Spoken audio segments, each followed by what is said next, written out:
Good morning to everyone joining us today. I'm Archana R from MANAGE-FISHub team, and I'm delighted to welcome you to the day 2 of MANAGE-FISHub FISHTech webinar series, organized by MANAGE-FISHub in collaboration with Kerala University of Fisheries and Ocean Studies, Kochi. The Manage Fisheries Innovation and Startup Hub is a national level incubation and innovation hub at National Institute of Agricultural Extension Management, Hyderabad, supported by Department of Fisheries, Government of India under Pradhan Mantri Matsya Sampada Yojana. Through MANAGE-FISHub, we provide structured incubation support, mentoring, and capacity building program to enable innovators and startups to scale their ideas into sustainable and impactful ventures. In 2025, the MANAGE-FISHub successfully implemented 7 programs, conducted 76 expert-led sessions, and reached over 1,500 participants from 25 states and union territories across the country. Building on this strong foundation, the FISHTech webinar series was launched to strengthen the technology dissemination and knowledge sharing by bridging the gap between fisheries research institutions and field-level adoption through common platform for technology developers and end users. Now, to formally introduce today's resource person, I would like to invite my colleague, Ms. Kalevani Alagasamy. Thank you, Archana. Good morning, all. It's my pleasure to introduce today our speaker, Dr. Dinesh Kapili sir. Dr. Dinesh Kapili sir is a World Aquaculture Society Fellow awardee and the second Indian to receive this prestigious recognition after the late Dr. M.C. Nandish. He has over 25 years of professional experience in aquaculture, including nearly 22 years in teaching, research, and extension, and has made outstanding contribution to the development of shrimp farming in India. He played a pivotal role in introducing and popularizing of Lithopianus Venami culture in Kerala, initiating the state-first Venami farm and hatchery with support of the government, and training hundreds of fish shrimp farmers across the state. Dr. Dr. Dinesh sir has led several prestigious positions. He is currently officiating as the Dean, Faculty of Fishery Science, Registrar, and Finance Officer of the Kerala University of Fisheries and Ocean Studies, KUFOS. His research interests span climate-smart and organic aquaculture, indoor shrimp farming, and sustainable aquaculture practices. We are deeply privileged to have Dr. Dinesh Kapili sir with us today. I respectfully invite him to share his valuable insight on recent initiatives on indoor shrimp farming in India. We welcome you, sir. Yeah, thank you very much. Yes, thank you. Good morning to everyone. As Dr. Kalaivani already introduced me, that I have long experience in aquaculture, especially in Venami farming. And I was a teacher, an assistant professor in aquaculture. And I joined in 2002 in College of Fisheries, Panangat. Later on, as you know, the college got elevated to the university position. But during this almost 30 plus years, so the shrimp farming scenario of the country witnessed a sea change in every aspect and respect. So today we will discuss the recent initiatives on indoor shrimp farming in India. So as you know, if you take the global aquaculture scenario, as all of you know, Asian countries actually lead the segment, wherein more than 70% of the total production come from Asian countries. And while you are actually taking into consideration the different species cultured, so again, the tropical countries contribute almost 80%. So that's why almost all Asian countries have a legacy in aquaculture. So as you know, if you are actually taking aquaculture as a whole, the freshwater aquaculture actually leads in the total production. So as you know, we have carps, we have different types of catfishes, and we have actually fishes like other cyprinids, And likewise, it actually takes the lead role in aquaculture. And we have the other segment called marine aquaculture, wherein seawater is being used for the aqua farming activity. And the species like salmon, then tuna, then cobia, then pompano, pomfrets, and all these species also contribute to the marine aquaculture. You may please understand that there is a segment in between the freshwater aquaculture and the seawater aquaculture or marine aquaculture. That is actually what is called brackish water aquaculture, wherein the salinity of the water is almost in between 5 to 25 ppt. PPT means parts per thousand. Most of the participants must be knowing. So this particular segment is very, very important as far as the total income generated from the aquaculture scenario is concerned, because the commodity called shrimp, with a production of almost 50 lakhs ton all over the world, that is a major item in the brackish water aquaculture scenario. So that is why this segment, the brackish water aquaculture segment, is getting more and more importance all over the world from the planners and policymakers and all the government organizations, including researchers.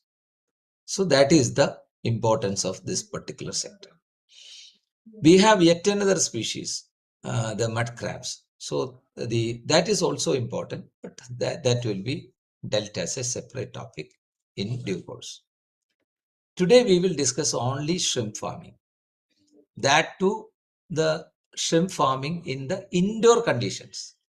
Because earlier I told you the Asian countries contribute a lot, and Asian countries, mostly the culture is actually taking place in an extensive manner, wherein the large ponds and water bodies are being utilized for the aquaculture, especially the shrimp culture. And there is a shift from this open water aquaculture to or pond aquaculture or outdoor aquaculture to indoor aquaculture.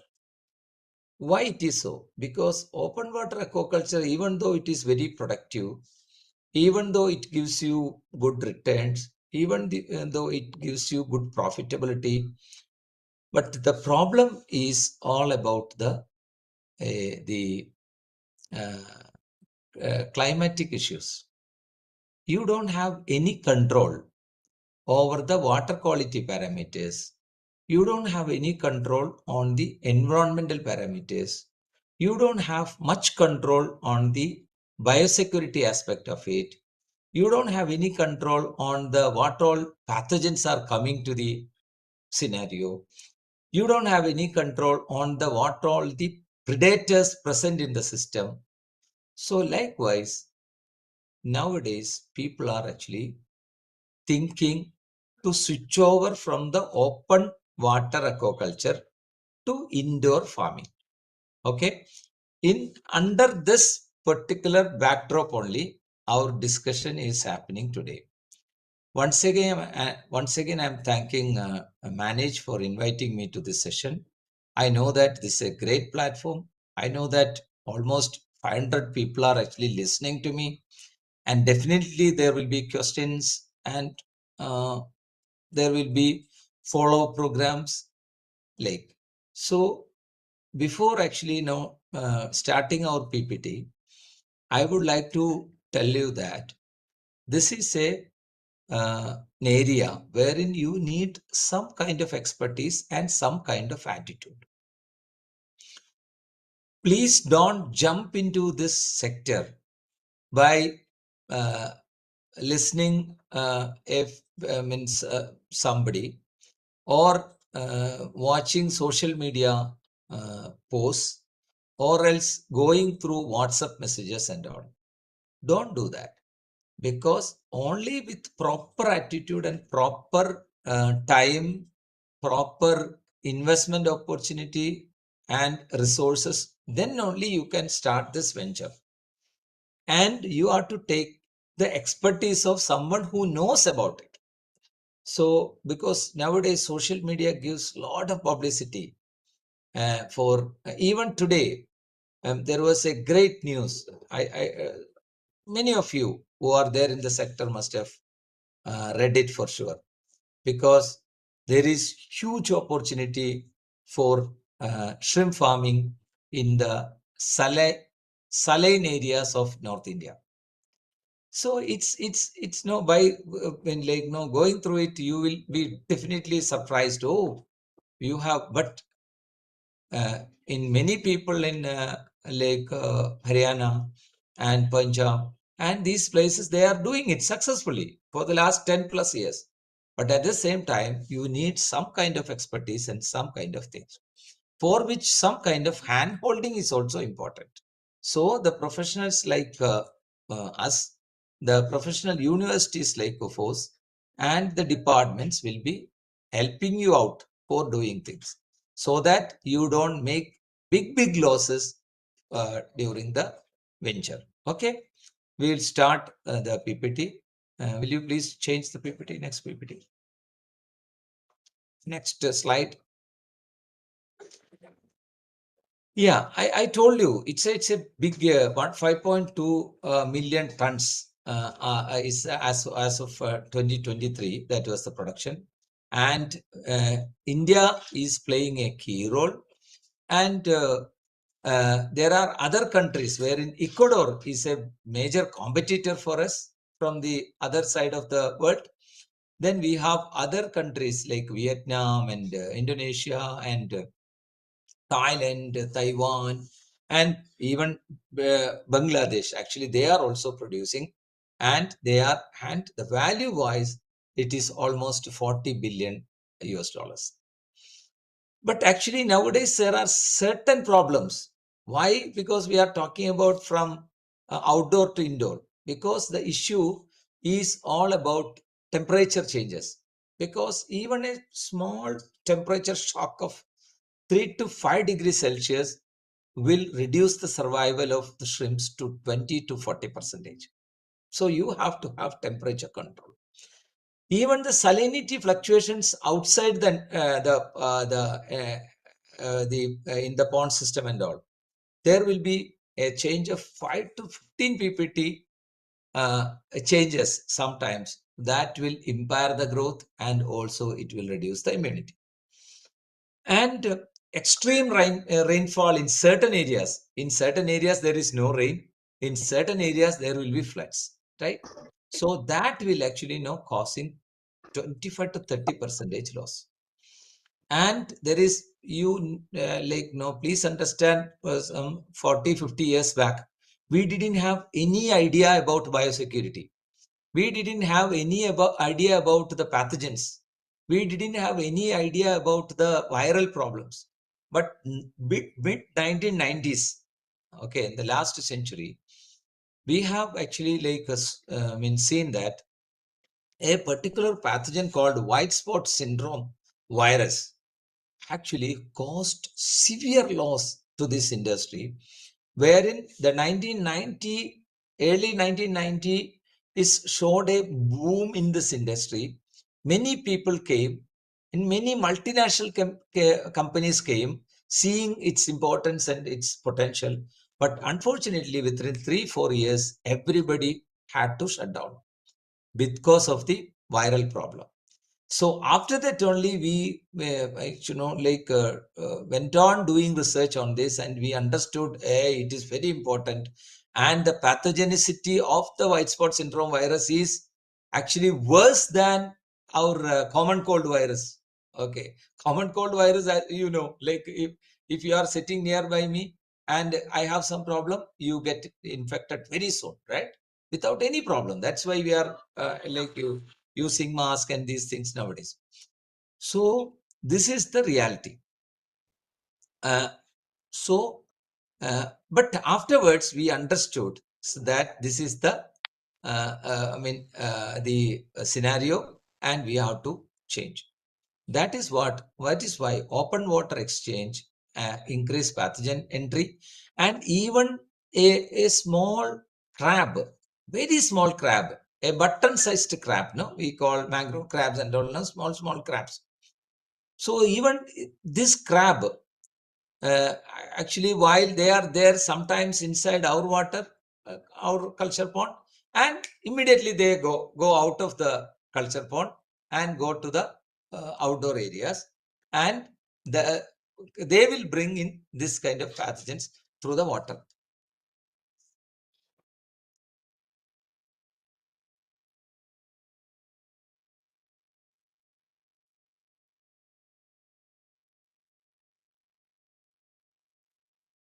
Sorry for that interruption. Very sorry. Very sorry. Yeah, this is our next slide, right? So that is what our India is actually now little bit actually with the different projects like PMMSY, PMKSSY. So likewise, we are advancing to from outdoor to indoor farming, right? We have a long coastline. We have 2 million hectares of brackish water, ideal for aquaculture, and extensive inland bodies. All these resources we know very well, but still these water bodies are used for other types of cultivation, other fish culture or these things, and even including shrimp, because our production is almost 1 million. 10 lakh tons we are producing per year, even though we have some market issues, delicacies and all, but still we are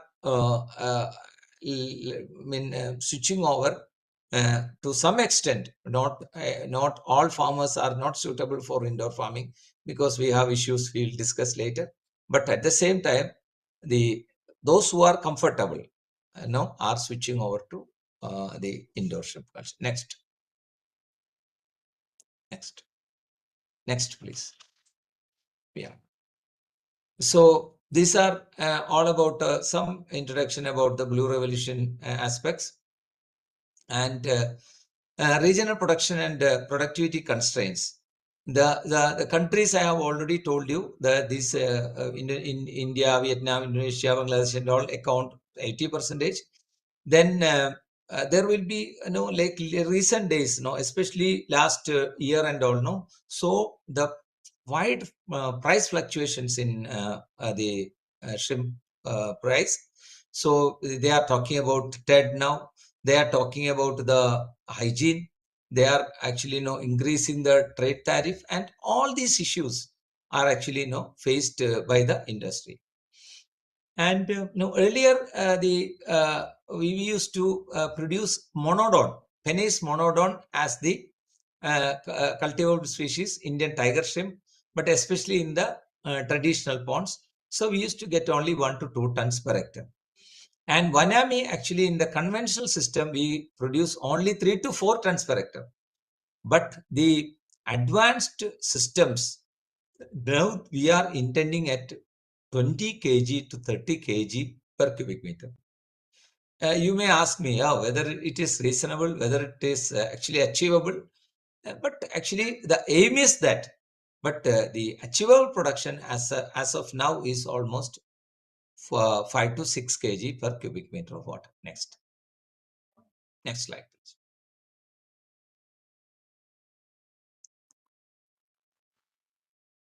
please. So this is all about in the different types of systems and lake. So the recirculating aquaculture system and even the biofloc with sensor-driven water quality monitoring are, and almost like with the AI technology integrated systems, are giving some very good results in this era. Next.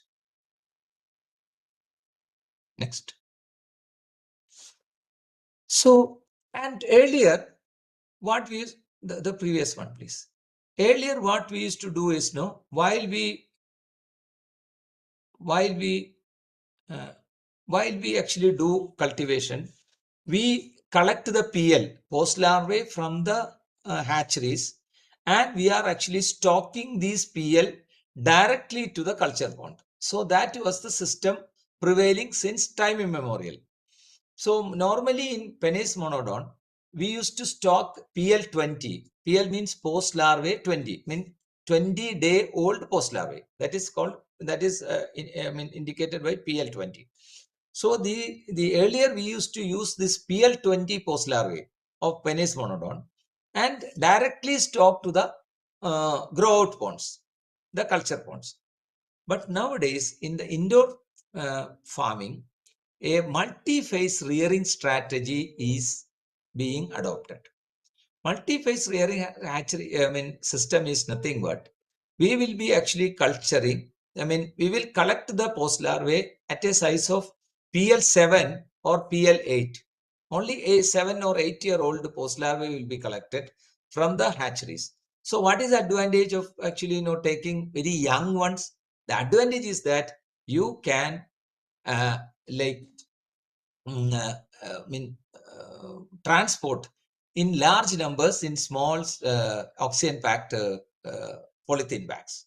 Okay, if you can pack only 800 numbers PL20 in a 3-liter bag, now you can have actually even 2000 numbers. So that way. Then, but so they will be so vulnerable, right? This very small PL. So these PL will be reared for 30 days in one system, and then again for 30 days in some other system, one more system, either nursery 1, nursery 2, then will be stocked to the grow out system. So either a 2-stage rearing or sometimes a 3-stage rearing is being used in the indoor aquaculture scenario. So initially, what will be the the stocking density? We may even stock 1,500 to 3,000 PL per cubic meter of water. That much will be the stocking density. You can put that much. Then means now your system is too small, and you can give the whatever food required to the PL, and you can stock little bit of, actually incorporate little bit of diatoms and all. So likewise, the system will be so handy and the PL will grow very fast. Even we get 85 to 92% survival rate. So growth speed is actually 25 to 35% growth will be attained within this period, and very strong start you get and predictable growth you get. Then you have a transition phase. It is actually grading, reduce size variation, that is 30 to 40%. Then cuts cannibalism, stabilizes FCR. So because it's a very small system, you have control on feed. Then comes the growth, wherein we are actually giving 200 to 300 numbers per cubic meter of water. So over here, the FCR is as high as 1 is to 1.1, is sometimes 1 is to 1.3 even. And the cycle will be 75 to 90 days. So first you rear for 30 days, then you rear for yet another 80 or 85 days. Likewise. So the biomass, I told you already, 5 to 6 kg. Next slide, please. So round tanks are actually more preferred. In general, round tanks are more preferred. And nowadays, people are using a 25 cents, almost 1000 cubic meter capacity tanks are nowadays used. You must have actually visited or else heard or else must have read about the system followed in Central Institute of Brackish Water Aquaculture under the leadership of Dr. Kumaraguru. So likewise, that particular research team, actually, they are promoting this kind of very large tanks, and depth will be almost 1.5 meter, sometimes even slightly higher, and 3 production levels are there with 1 feet elevation. So you have a nursery 1, sometimes you will have a nursery 2, or sometimes directly to grow out. So there will be an elevation of 1 foot. so that that will help to actually transfer the post larvae from one system to the other. That will also help to remove your sludge and remove your fecal matter and other things more effectively. And in this case, the energy efficiency of the system is getting improvised. Next.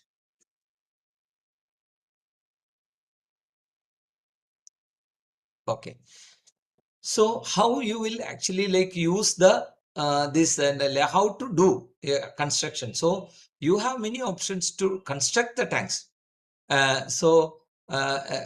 In the most popular methodology is actually raise the platform, then make a proper slope and have a central drain sloping to the center, then have proper pipe fittings of 4-inch or 3 inches according to the your convenience.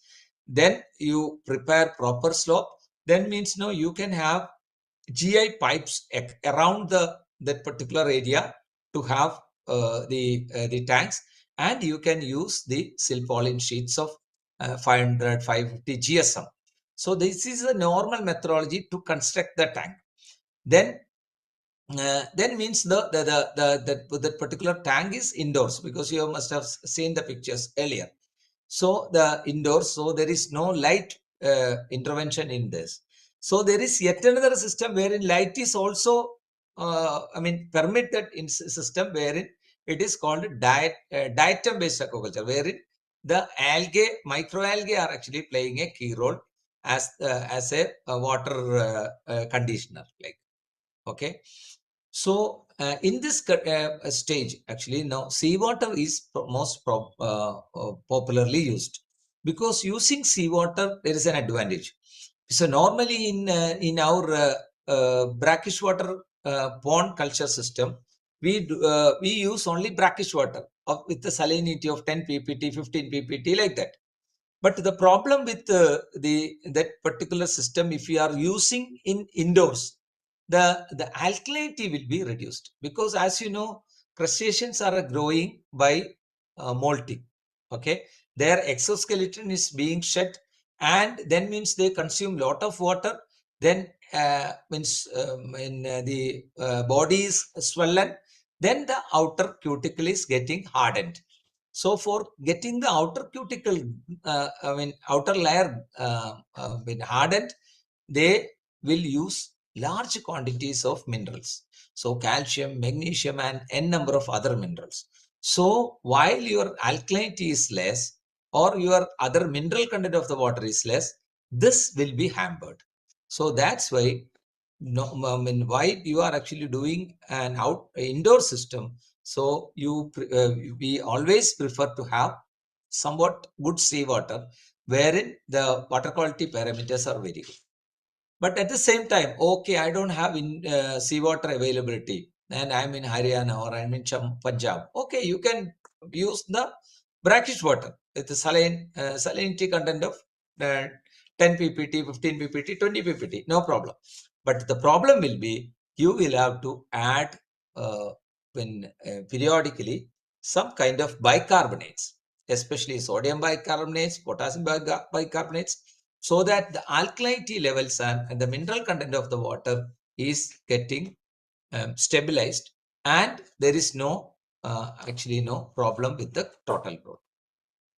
And you can also use the hardening elements like calcium and magnesium. So now all these products are available in the market, but the only thing is that these products are a bit expensive, but it is actually available in the market. So all types of micronutrients, all types of micro minerals, trace elements, everything is actually available, and all the leading companies are actually marketing these products too. So this alkalinity drop, as a take-home message, alkalinity drop is a major problem while you are actually doing it in indoor waters. Why it's not happening in outdoor waters? Yeah, it is true, because your soil contributes a lot. Your soil supports the system for increasing the alkalinity, for increasing the mineral content of the water. That's why that particular problem will be solved to some extent in the outdoor ponds. Okay, next.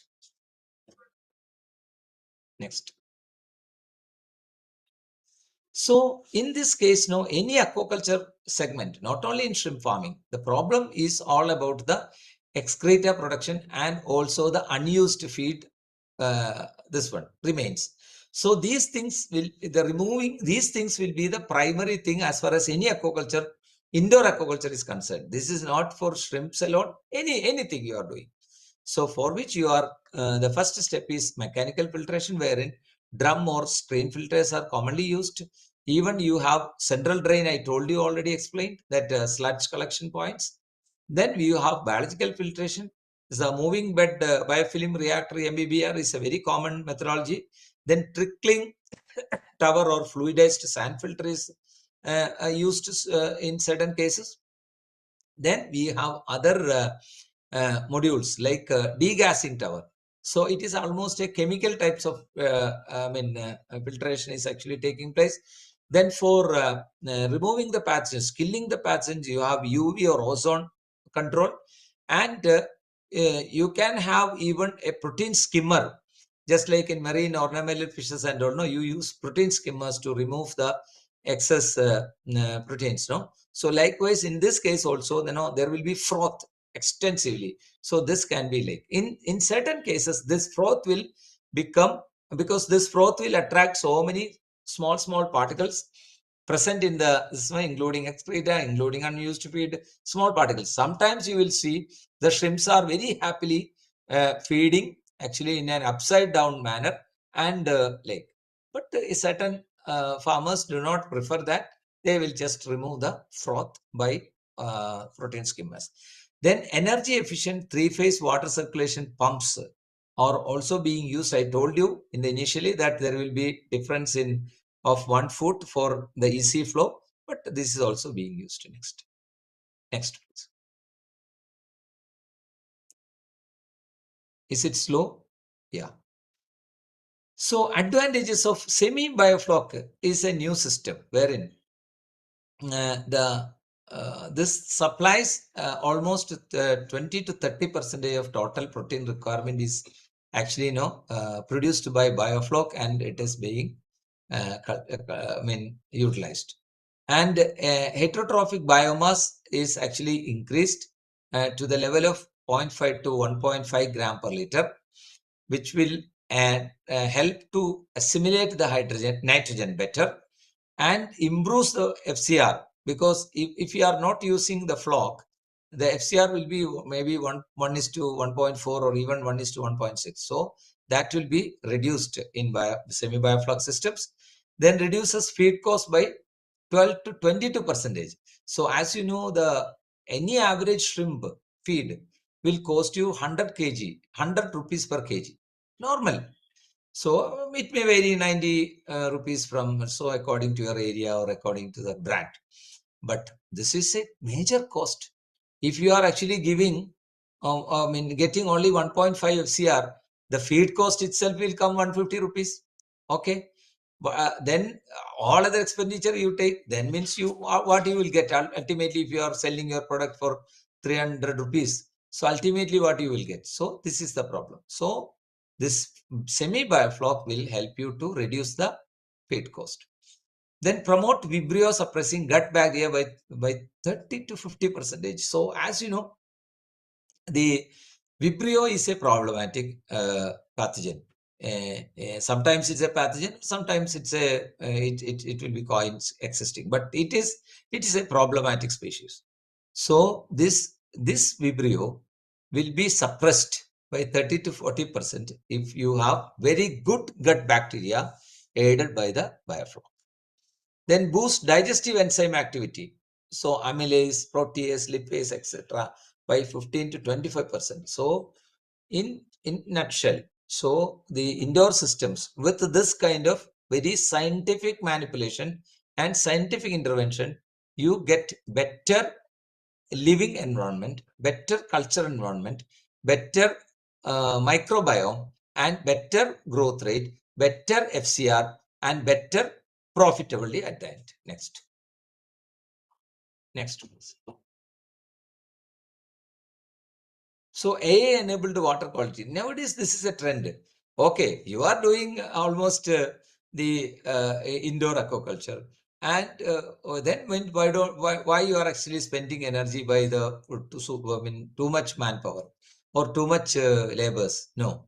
So nowadays there are systems AI enabled water quality management, wherein the sensors are available for dissolved oxygen, very prominent.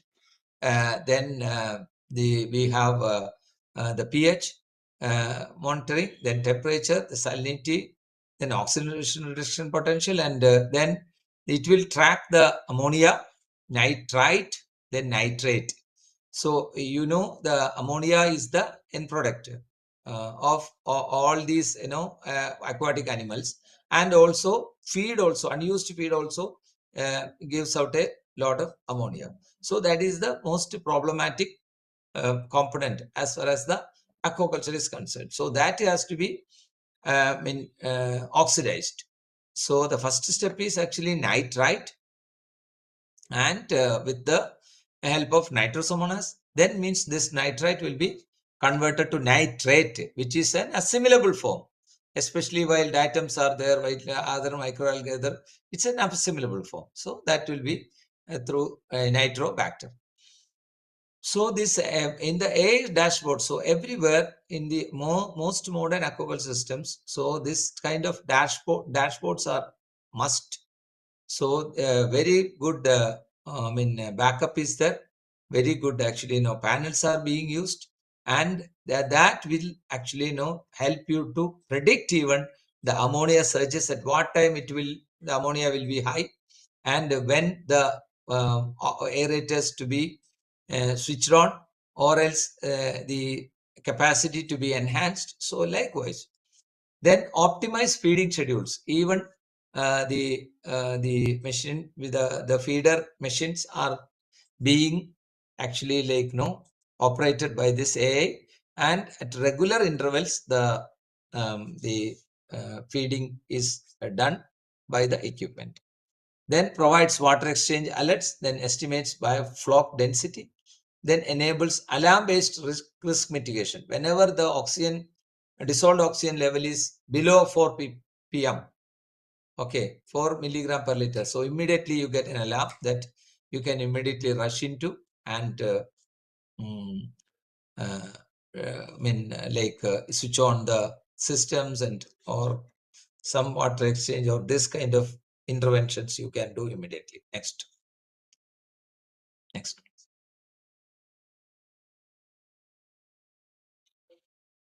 I told you already, the productivity very high, then high survival due to stable environment. So there is no problem with environment. So you are safe, animal is safe. Then strong biosecurity. There is no, because even now, with the Coastal Aquaculture Authority is the body which controls the coastal aquaculture activity in India. So they have actually stipulated certain conditions. So how to feed the animal, and what type of feed to be used, and what type of biosecurity measures to be done. Okay, we have to have bird fencing, we have to have crab fencing, we have to have all these types of measures are to be taken. So but in the case of indoor farming, it is beyond the control, or beyond the mandate of the aquaculture authority. So only certain very very important points, which is to keep up the biosecurity and to adhere to the Indian rules and regulations, only some points have to be taken care of. Then the market flexibility and year-round harvest is possible. So you have live animals in your tank. Okay. So you have live animals. You can harvest it today or even tomorrow. Even you can extend for one week. No problem. Okay. There is a severe flood in the market. Vanami has come from this place and that place, and there is no demand. Okay. You can very well postpone it. and there is actually an increased Christmas sale or New Year sale. Okay, you can harvest it soon. Okay, your size is small, or you may get a lesser price, but it is actually, you can take the advantage of the season. That likewise, you have market flexibility. And nowadays, all the supermarkets, everywhere in the country, you have this particular product inside the different the areas, the specialized areas. Okay, Vanami area in Lulu Mall or wherever. So it is possible. And year-round harvest is also possible. Then better size uniformity and growth performance. Here, everything is under control. You get the uniform sized shrimps, and you get very beautiful shrimps in the sense that there is no mud, there is no other contamination. The product is so beautiful while you are actually reared inside in a indoor condition. And growth performance is also excellent. Then minimal environmental footprint. So nowadays everybody is talking about carbon footprint. Nowadays everybody is talking about water footprint. Now everybody is talking about food miles. Okay, so from where the ingredients are coming from Africa, then means your food mile is more. So likewise, all these things are a concern nowadays, right? So in this case, we cannot say that, okay, it is fully taken care of. No, but you can very well say that if you are using certain types of renewable energy resources and all, so you, to a great extent, you can address these issues. Yeah, next please. Next please. Yeah, this is a smart controller, IoT, NEO, and these things. There is a company, Tomata. So one of my students actually, went to Vietnam, and nowadays all these products are very much actually popular in different parts of the country, including India. Next please. Certain challenges I am listing out. The alkalinity drop. Better you use seawater and regular mineralization. High stocking stress. So you go for structured three-phase rearing. But fortunately, Wanami is a species, I will say it's a very surprising species. Just like broiler chicken, it will be. They are very much comfortable in a crowded environment.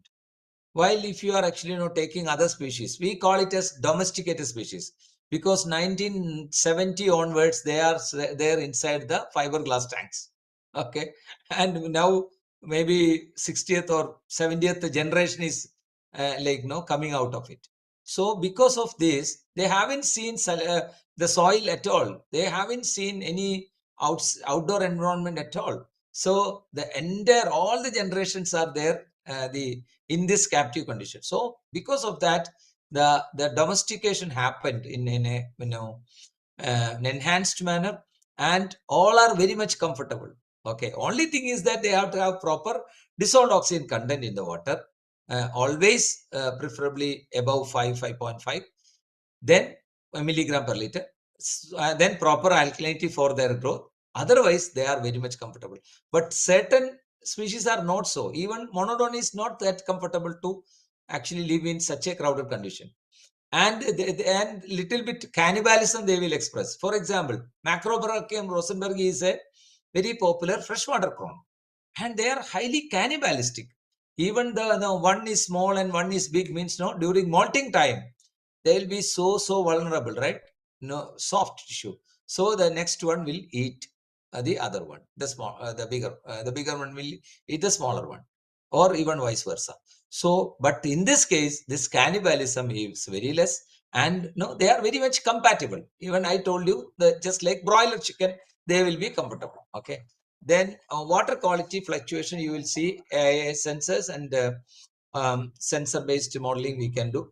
Then sludge buildup, you can do multi-level gravity drainage. I told you with 1 foot, this one, and high energy use. For example, if you are using biofloc, so always the water should be in a suspension manner, because always there should be a boiling aeration should be there to see that the flock is always getting floated or remaining in the water column. So you need actually mechanical energy, maybe electrical energy in like high quantities, and so that can be actually replaced by solar and other VFD pumps. Next, please.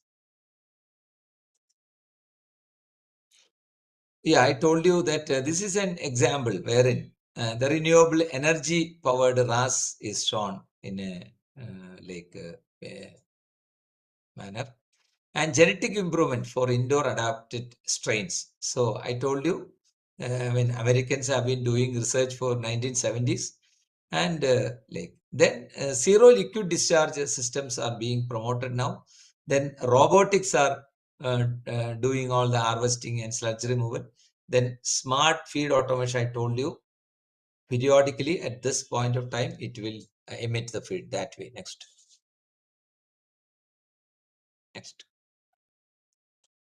Okay, these are the recirculating aquaculture system, then biofloc technology, genetic advancements, so smart, all these things, just in a nutshell. Next.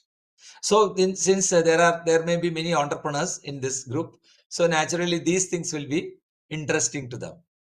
Okay, so they are digital survey tools and online platforms are being widely used to sell their product, or even for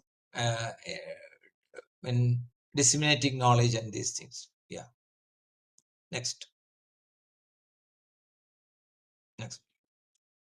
So I acknowledge our Vice Chancellor. I am stopping because now I think the floor can be open for discussion. There will be questions, I know, because yesterday you had a great session with Dr. Anwar Ali, and there were many questions asked. So likewise, with this time we will utilize for answering questions. So I hope you got a preliminary concept on the indoor shrimp farming. But of course, this is not a perfect or the comprehensive package. But I just gave you some glimpses on the total scenario and how important it is to switch over from the outdoor systems to indoor systems, because in this era, so we are actually going through a climate change scenario. We don't know what will happen in the next day. So the unexpected rains are there, unexpected drought is there, all these types of things while you are investing in aquaculture. But at the same time, this comprises only less than 10%. But this can be in outdoor and in abroad countries. This is a trend, because I remember still I visited a lab or an aquaculture experimental laboratory of Dr. Edding in the Netherlands, in Wageningen University, way back in 2006. Over there, it is almost how many years back? So over there, the system now we are seeing here, actually Edding used that particular system 20 years back. So this was the trend in outdoor. But at that time, no, I was really wondering. I asked him even, because it was just like an human ICU. So many beep, beep, beep sounds and so many wires running here and there. So many tubes were running. I told him, oh, this is the trend. He told even your country will adopt this system within 10 years. Anyway, within 10 years, nothing came. But 20 years, we are seeing this particular system. So the new gen, especially Gen Z people, they don't have actually an attitude to be there inside the mud, inside the water and these things. No, they want to actually do everything in a remote manner. And nowadays there is huge shortage of labor, and that's why. And even if there are laborers, they are very expensive. You don't take some places where in North India and all, you may get laborers at a cheaper cost, but this is not the general scenario, especially this kind of systems are being promoted in urban areas, wherein you have only small piece of land and you have, very crowded population, and in such places wherein you can very well actually switch over to the system, because in these areas, in these cities, you get better price for the product. Okay, if in Andhra, in some farm, if the product is available for 260 rupees, 270 rupees, I am ready to pay in Cochin for the same product, maybe 550, 600 rupees. So this is the change in the scenario. So with this I conclude, and I am now open for all types of questions in this regard. Okay, so whatever possible I will answer now, or else I will answer later also. Okay. Thank you so much, sir, for sharing your valuable insights on the recent initiatives in the indoor shrimp farming in India, highlighting the increasing vulnerabilities of conventional shrimp culture due to climate vulnerability, disease outbreaks, and biosecurity risks. And you have clearly explained how indoor and recirculatory aquaculture system created a controlled production environments, enhance biosecurity, optimize water use, and to improve the productivity through the structured multi-phase rearing strategy. And also you have discussed clear key design considerations, water quality management approaches, and advantages of semi-biofloc systems in achieving a sustainable and resilient indoor shrimp culture. Now, thank you so much, sir. And now I ask participants who have any questions may kindly raise your hand or unmute themselves and ask their questions.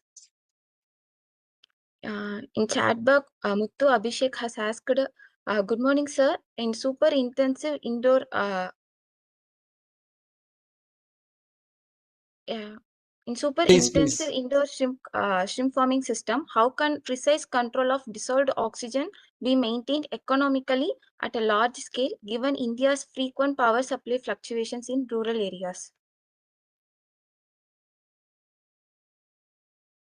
Hey, Kalaivani, will you please repeat the question? Will you please? Uh, They are asking, like, in super intensive indoor shrimp farming system, how can precise control of dissolved oxygen be maintained economically at large scale, given India's frequent power supply fluctuation in rural areas? So will you go Yes, it's a very tricky question. In rural areas, how you will do? But anyway, when I'm not saying that it's very much possible, but actually, there's a customized, approach to your particular area and your particular things, your resources, and these things will be, will be helpful. But of course, you can just reach me in my university address. You can even put a mail to registrar@coforce.ac.in, or else in my personal ID. So I will definitely come back to you, because university has a special system to support this kind of queries without cost, for sure. So that we can whatever your queries and this kind of things, we can send our students, and we will manage it. Okay. But there are, now I don't want to promote any companies, or I don't want to promote any brands and these things. No, it is unfair. So in a bigger platform, that's why I'm keeping this one. But there are n number of this kind of products in the market to take care of your the water quality parameters, energy saving mechanisms, and all. But individually, you can at any time you can approach us, or else if you, I don't know from where you are, but if you are there in Tamil Nadu and area, SIBA is a very nice institution wherein they are doing. Compared to SIBA, we have small systems in the university. Okay, but anyway, we have a pioneering this one in biofloc, because university during 2018 we promoted and we popularized this biofloc technology to the even small households. But unfortunately, the tilapia was a species, so that's why there was a price variation. Like, if you are doing biofloc and the pond culture product can be sold at the rate of 80 rupees without any problem. But if it is a biofloc system, the product is from, so naturally you'll have to charge 150 rupees. So there is price variation. That's why it did not, that much actually got expanded. But still, many people who successfully did this one with tilapia switched over to vanami. So that is because while you are doing biofloc, the thing is that the product should be an expensive product. It should be a cost. Cost-wise, it should have some respect. That is the issue. But anyway, Kalaivani or someone can connect them to us. Even you can ask the same questions to Dr. Naveen Nivas in these days. Then he will also be presenting in on CRAP. So he is also our guest faculty, so you can definitely reach him out. Yeah, thank you. Yes, sir. Mr. Praveen Ravi has asked, considering the present situation of high feed cost, seed price, electricity, probiotics risk, disease risk, and market fluctuations, what will be the real cost of production per kg if we culture shrimp in this system? Yeah, actually, like in ideal condition, people are actually producing at the rate of 160, 170 rupees per kg. Sometimes even go up to 200. So the margin wise, it is all about your marketability. If you are selling, because I know one farmer who has been doing it so successfully, is actually depending only on domestic market.